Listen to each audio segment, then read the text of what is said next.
Hippo Flippo is a vocab learning app designed for teachers.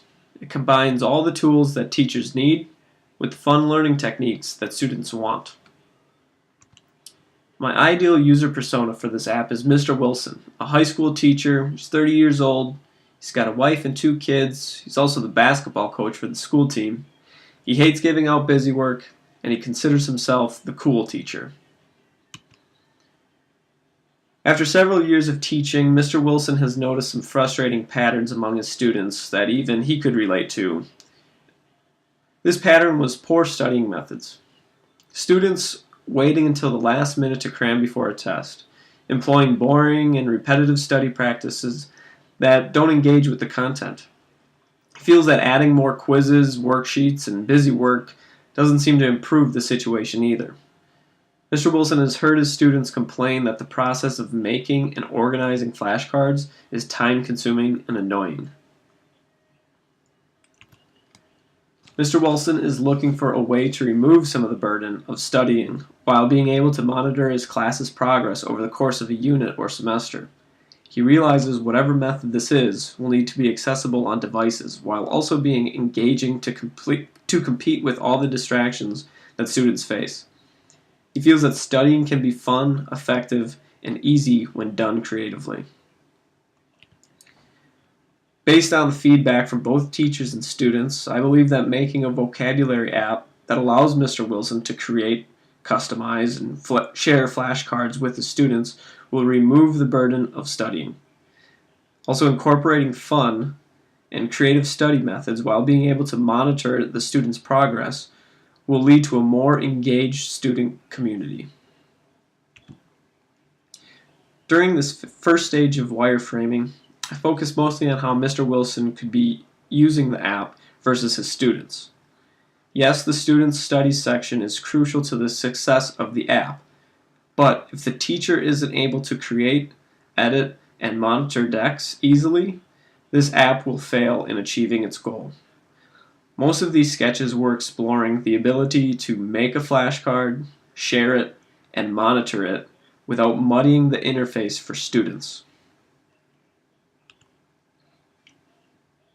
Moving into the first round of prototypes, I identified 4 main components of the app: creating a flashcard deck, sharing a flashcard deck, searching and downloading the deck for students, and lastly, monitoring the student's progress by the teacher.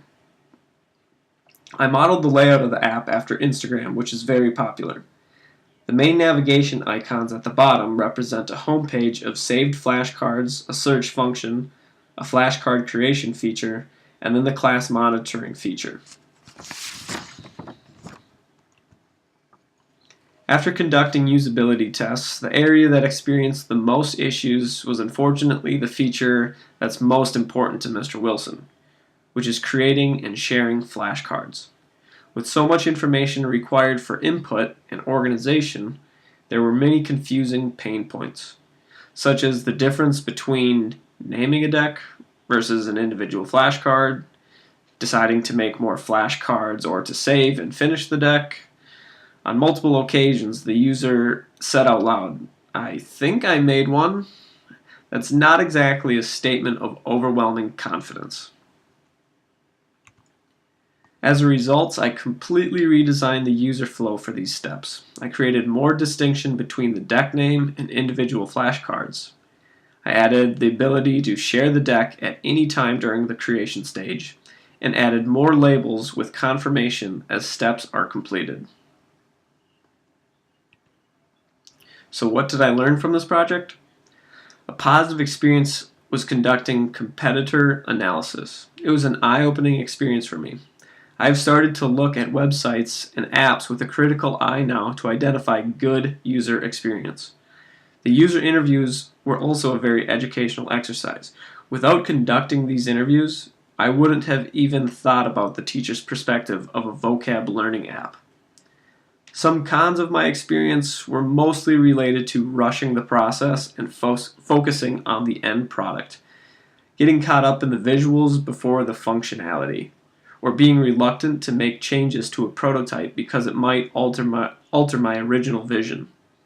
I've had to slow down and focus on each step with the understanding that the app may change a million times before arriving at the finished product, but the feedback is crucial to its success.